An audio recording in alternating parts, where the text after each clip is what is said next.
और मेरे नौजवान साथियों,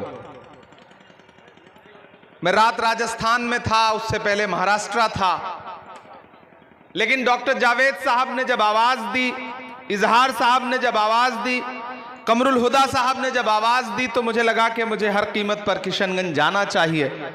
और रात में तकरीबन 650 किलोमीटर बाई रोड सफर तय करके फिर दिल्ली से फ्लाइट पकड़ के बागडोगरा से फिर हेलीकॉप्टर पकड़ के बहुत परेशान होकर के आपके बीच में पहुंचा हूं। नया पाने की चाहत में पुराना छूट जाता है, नया पाने की चाहत में पुराना छूट जाता है। तुझे अपनाऊं तो मुझसे जमाना रूठ जाता है। मोहब्बत पढ़ने लिखने में बहुत आसान है, लेकिन मोहब्बत को निभाने में पसीना छूट जाता है। आप तपती दोपहरी में यहां बैठे हैं, मैं आपसे 10 मिनट गुफ्तगू करने के लिए आया हूं। यहां पर मौजूद हमारे आपके चहेते सांसद प्रत्याशी डॉक्टर जावेद साहब, एमएलए इजहार साहब, कमरुल हुदा साहब जो एक्स एमएलए हैं, जिला प्रेसिडेंट अली इमरान चिंटू साहब, शमशेर दारा साहब जो डिस्ट्रिक्ट प्रेसिडेंट है माइनॉरिटी सेल के, इंजीनियर असलम अलीक साहब, हसीब अनवर साहब और पटना के हमारे साथी कैसर साहब, दौलत इमाम साहब। मेरी नई नस्लों में चाहता हूं कि अगले 10 मिनट सिर्फ आप मुझे सुने, संजीदगी से सुने। मैं कुछ संजीदी गुफ्तगू आपसे करना चाहता हूं। आने वाली 26 तारीख को यानी 2 दिनों बाद आपको बूथ पर जाना है और न सिर्फ किशनगंज के मुस्तकबिल का फैसला करना है, बल्कि हिंदुस्तान के मुस्तकबिल का भी फैसला करना है। अगर आपको यह लगता है कि यह सिर्फ एक लोकसभा का मामूली सा चुनाव है, तो आप गलतफहमी के शिकार हैं। यह सिर्फ लोकसभा का चुनाव नहीं है, यह हिंदुस्तान के आईन को और जमहूरियत को बचाने का चुनाव है।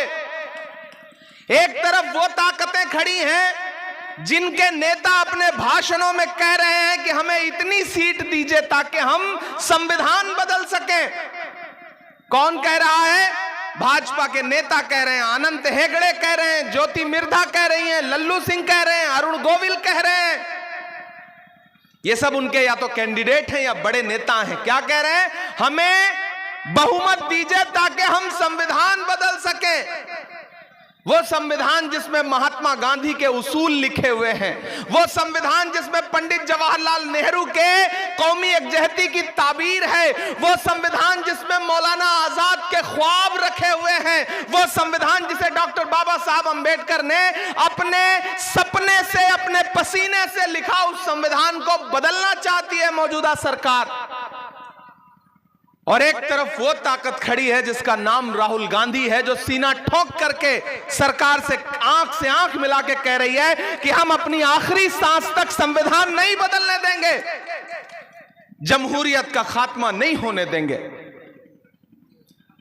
डॉक्टर जावेद साहब आपके अपने हैं, पिछले 5 साल से आपके सांसद हैं। मैं भी आपका अपना हूं। 2016 में जब यहां सैलाब आया हुआ था, तब मेरा सियासत से कोई लेना देना नहीं था, लेकिन जब मुझे पता चला कि सीमांचल में लोग परेशान हैं, तो उस वक्त मैं यहां आया था तमाम इलाकों में लोगों की खिदमत के लिए, लोगों तक सामान पहुंचाने के लिए। तब से एक रिश्ता जुड़ा है, यहां मुशायरों में आता रहा हूं।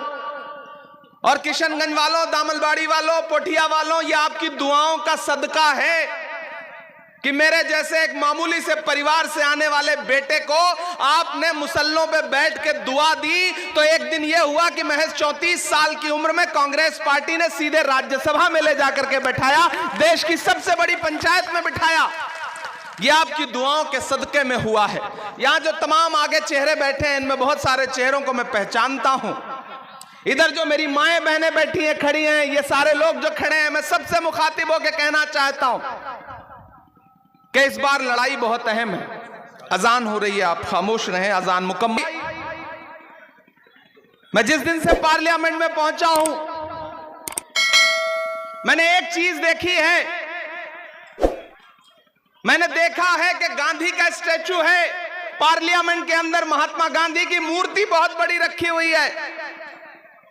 जब मैं पार्लियामेंट में नया गया तो मेरे लिए भी बड़ा कौतूहल था कि जाऊं देखूं पार्लियामेंट की कार्रवाई कैसी चलती है, अंदर क्या क्या होता है, कौन कौन से नेता आते हैं।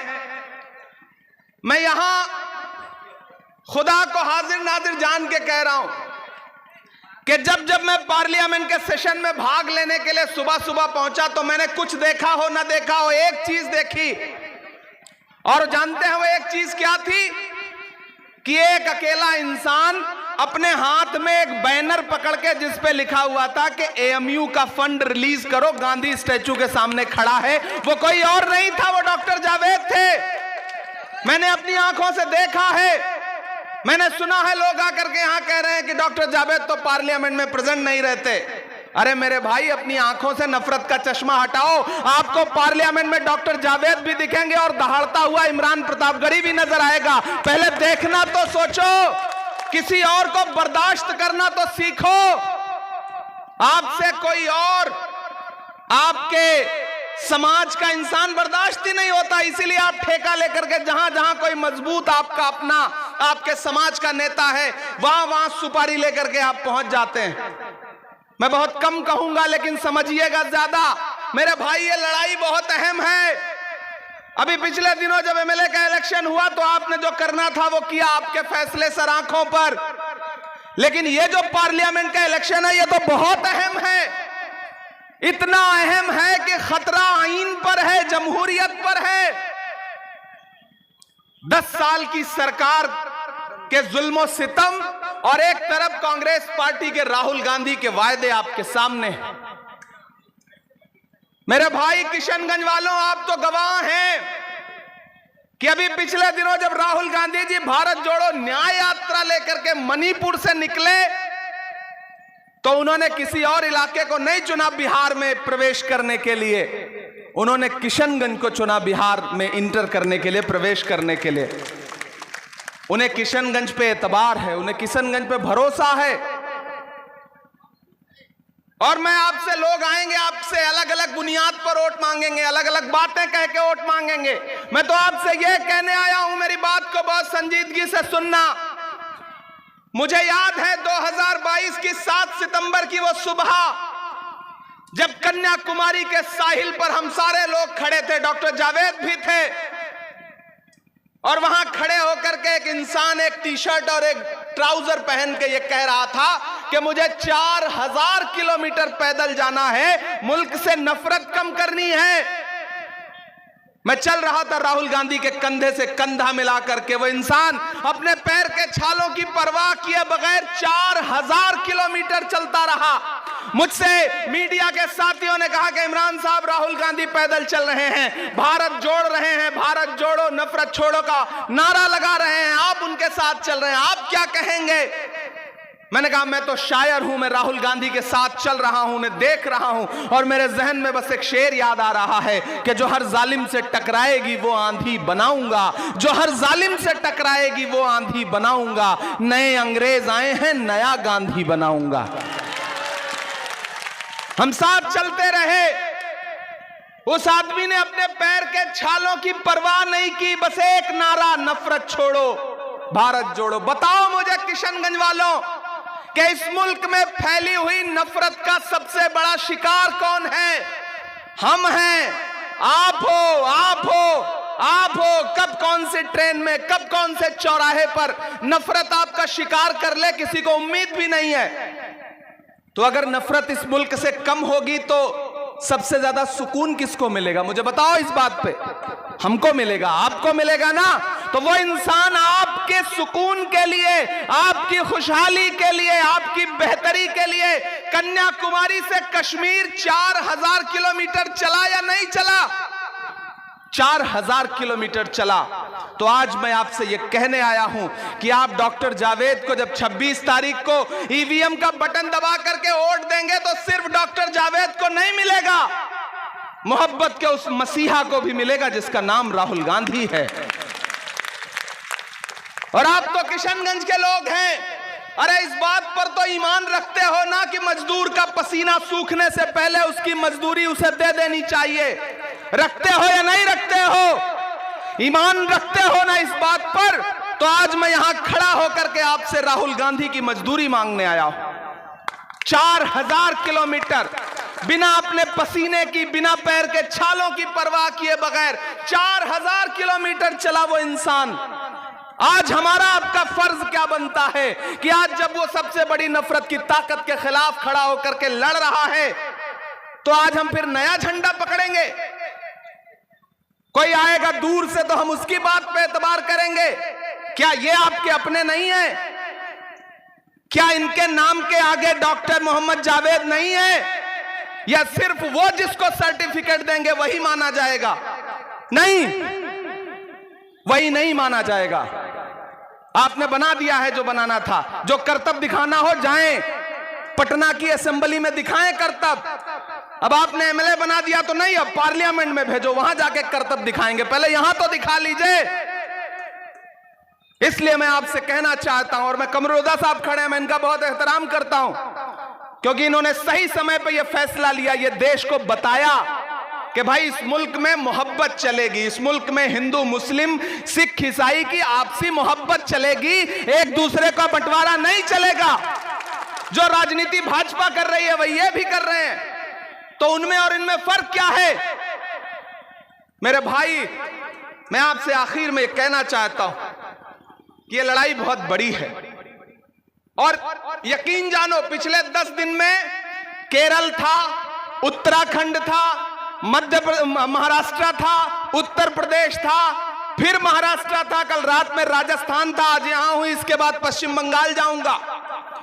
पूरे देश में एक नारा गूंज रहा है कि दक्षिण भारत में भाजपा साफ और उत्तर भारत में भाजपा हाफ। ये जो प्रधानमंत्री जी अपने भाषणों में बता रहे हैं ना कि हमें तो इतनी सीट आ रही है, झूठे हैं। 15 लाख भी तो देने की बात कही थी उन्होंने ना, जैसे वो जुमला था वैसे ये भी जुमला है। राहुल गांधी ने प्रेस कॉन्फ्रेंस करके 4 दिन पहले कहा कि इस चुनाव में भारतीय जनता पार्टी 150 सीट का आंकड़ा नहीं पार कर रही है, तो नहीं पार कर रही है। अगर राहुल गांधी ने कहा है तो इसे पत्थर की लकीर समझा जाए। और मैं पूरे देश का माहौल लेके आ रहा हूं। मैं रात बाड़मेर, राजस्थान, जैसलमेर में था, बिल्कुल आखिरी बॉर्डर पे, वहां से 9-10 किलोमीटर पे बॉर्डर है। मैं वहां की हवा बता रहा हूं कि कम से कम 50,000 आदमी उस सभा में मौजूद था, और क्या जोश, क्या जज्बा है चारों तरफ। बस एक बात अवाम कह रही है कि 10 साल में बहुत झेल लिया, बहुत मौके दे दिए, अब राहुल गांधी को मौका देंगे, अब कांग्रेस पार्टी को मौका देंगे, इंडिया गठबंधन को मौका देंगे। तो आज मैं यहां दामलबाड़ी में खड़ा होकर कह रहा हूं मेरे भाई कि आपका वोट सिर्फ डॉक्टर जावेद को नहीं मिलेगा, आपका एक एक वोट राहुल गांधी को मिलेगा, मल्लिकार्जुन खड़गे को मिलेगा, लालू प्रसाद यादव को मिलेगा, तेजस्वी यादव को मिलेगा, प्रियंका गांधी को मिलेगा, सोनिया गांधी जी को मिलेगा। आपका एक एक वोट हेमंत सोरेन की रिहाई में मददगार साबित होगा, आपका एक एक वोट अरविंद केजरीवाल की रिहाई में मददगार साबित होगा। और दामलबाड़ी वालों, पोठिया वालों, आपका एक एक वोट आपके इस बेटे इमरान प्रतापगढ़ी के ऊपर पर्सनल एहसान भी होगा। इसलिए भी मैं आपके बीच में आया हूं। आप डॉक्टर जावेद साहब को फिर भेजिए पार्लियामेंट, सरकार बनने जा रही है। एक तरफ लोकसभा में ये खड़े होकर के एएमयू के मुद्दे पर लड़ेंगे, दूसरी तरफ राज्यसभा में मैं खड़ा होकर के एएमयू किशनगंज के मुद्दे पर लड़ूंगा। यह वादा कर रहा हूं आपसे। और सिर्फ लड़ूंगा नहीं, देखिए तकरीरें करना एक अलग बात है। आपको खुश करने के लिए सरे मिंबर वो ख्वाबों के महल तामीर करते हैं, इलाजे गम नहीं करते, फकत तकरीर करते हैं। हम सिर्फ तकरीरें नहीं करेंगे, हम जानते हैं कि सरकार के होने का मतलब क्या होता है। हम एक एमपी चुनने और हराने के खेल से आगे बढ़कर के सरकार बनाने और बिगाड़ने के खेल में लगे हुए हैं, उसमें हमारा साथ दो। क्योंकि कोई कितना भी पार्लियामेंट में अगर सरकार नहीं चाहेगी, सरकार अपने मिजाज की नहीं होगी, तो कांग्रेस पार्टी ने, यूपीए ने दिया था किशनगंज का सेंटर, 10 साल हो गए। जब भी सरकार के सामने जाके दामन फैलाओ तो हंस के मुंह फेर लेती है सरकार, क्योंकि वो आपको पढ़ता लिखता नहीं देखना चाहती। मेरे भाई, ये जो सरकार नए नए कानून लेकर के आ रही है, अगर ये कानून भी चाहते हो कि रुकें तो कैसे रुकेंगे? 1 एमपी से रुक जाएंगे, 2 एमपी से रुक जाएंगे, 3 एमपी से रुक जाएंगे? नहीं, तब रुकेंगे सरकार बदलेगी।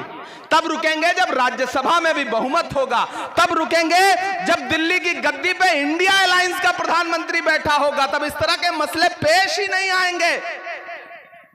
इसलिए अपने दिमाग को खोलिए, अपनी आंखों के पर्दे हटाइए, अपने दिलों में जो थोड़ी बहुत इधर उधर की कोई खटास हो उसको किनारे करिए, क्योंकि जब मकसद बड़ा होता है तो छोटी छोटी चीजें नजरअंदाज की जाती हैं या नहीं की जाती? छोटी छोटी चीजें नजरअंदाज की जाती हैं। ये सड़क नाली का इलेक्शन नहीं है, ये हिंदुस्तान का कानून बनाने का इलेक्शन है, आईन का इलेक्शन है, जमहूरियत का इलेक्शन है। ये सरपंच और मुखिया का इलेक्शन नहीं है, इस बात को अपने जहन में बिठा लीजिए। मेरे भाई, आप बेहद तपती दोपहरी में बैठे हैं, मैं सिर्फ भाषण सुनाऊंगा तो आप कहेंगे कि देखो जब से सांसद हो गया तब से शायरी वायरी नहीं सुनाता है, खाली भाषण सुना के चला जाता है। ऐसा नहीं करूंगा, मैं आपको शायरी भी सुनाऊंगा, लेकिन थोड़ी संजीदा गुफ्तगू करनी थी इसलिए कर रहा हूं आपसे। मेरी माएं बहनें यहां इकट्ठा हैं, नौजवान साथी इकट्ठा हैं। मैं जिस तरह से डॉक्टर जावेद साहब सेंट्रल इलेक्शन कमेटी के सदस्य हैं कांग्रेस पार्टी के, वैसे ही इस बार पार्टी ने मेरे कंधों पे एक बहुत बड़ी जिम्मेदारी कि मुझे मैनिफेस्टो कमेटी का मेंबर बनाया, घोषणा पत्र का मेंबर बनाया। महज 36 साल की उम्र में पार्टी ने मुझे एक जिम्मेदारी दी कि जिस घोषणा पत्र को पी चिदंबरम, शशि थरूर, जयराम रमेश जैसे लोग बनाएंगे, उसमें आप भी अपना सुझाव देने के लिए उसके मेंबर बनिए। हमने पूरे देश में लोगों से जाके सुझाव मांगे, उसके बाद मैनिफेस्टो बना जिसका नाम रखा गया है न्याय पत्र। कांग्रेस का मैनिफेस्टो है। अब उस मैनिफेस्टो में जो लिखा है वो सुनो, जिसकी वजह से नरेंद्र मोदी जी बहुत परेशान हैं, मैनिफेस्टो को कोस रहे हैं अपने हर भाषण में। जानते हैं उस मैनिफेस्टो में क्या लिखा है? उस मैनिफेस्टो में लिखा है कि जैसे ही हमारी सरकार बनेगी, हम एक बार में 30 लाख नौकरियां नौजवानों को देंगे। यह कांग्रेस पार्टी के घोषणा पत्र में लिखा है।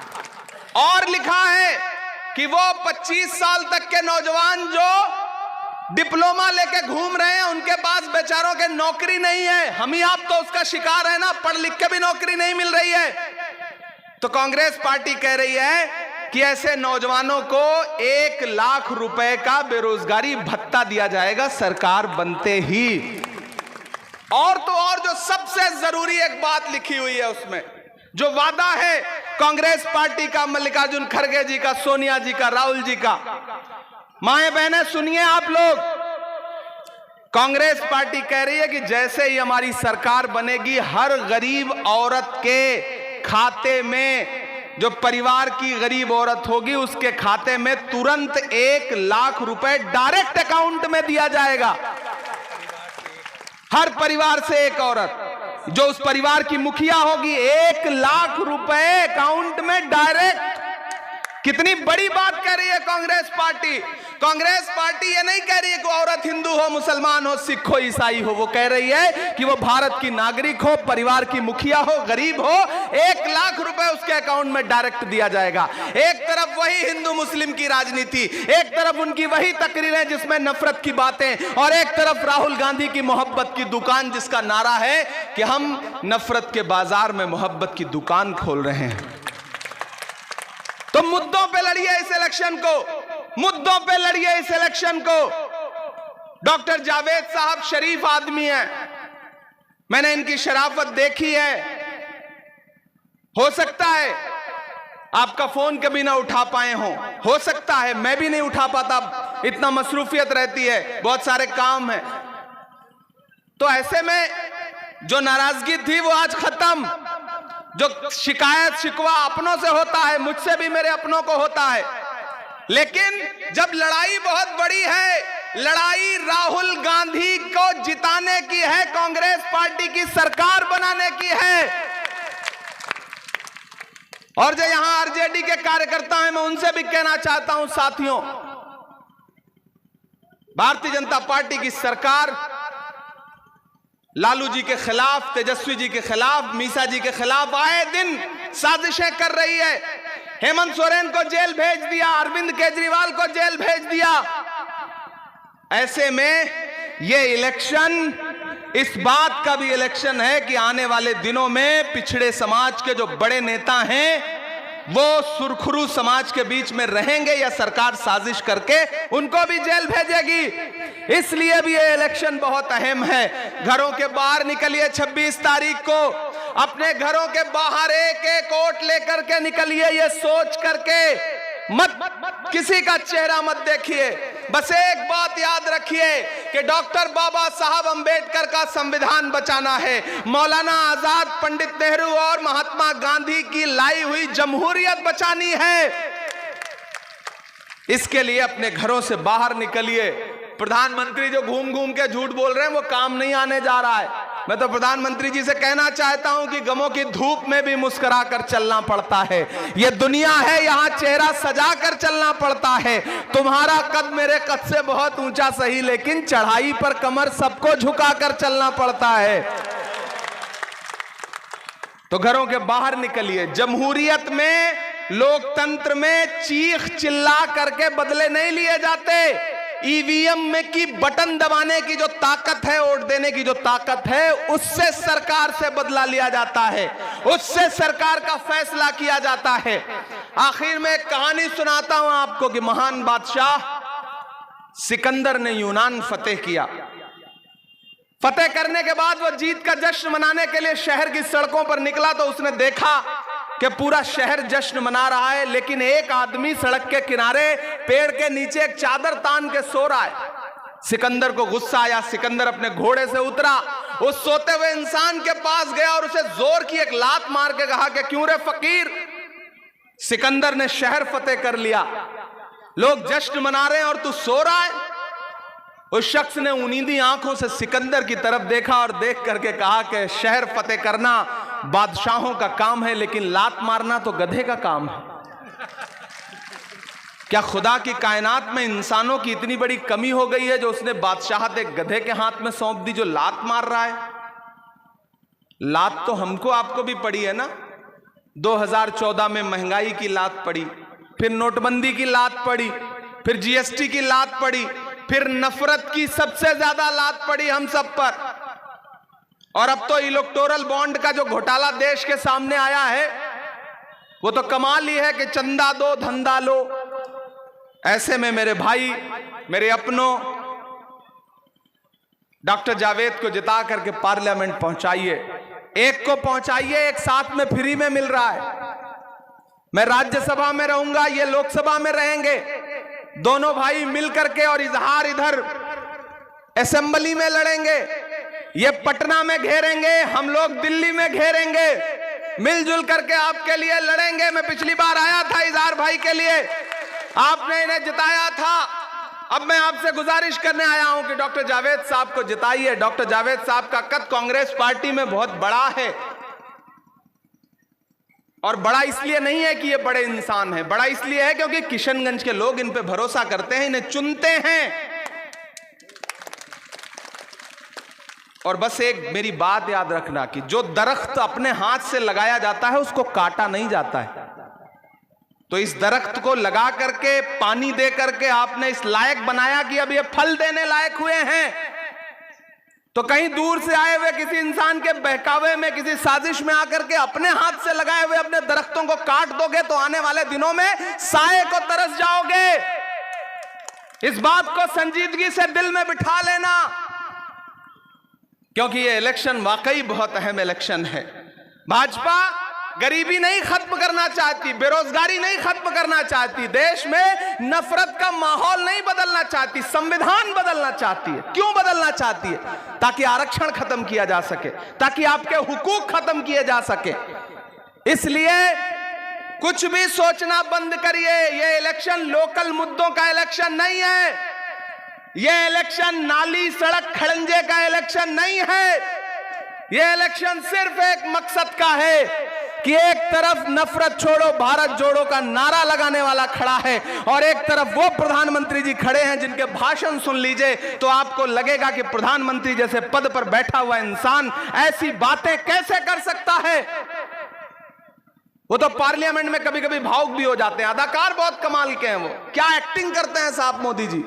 अमिताभ बच्चन फेल हैं उनके आगे।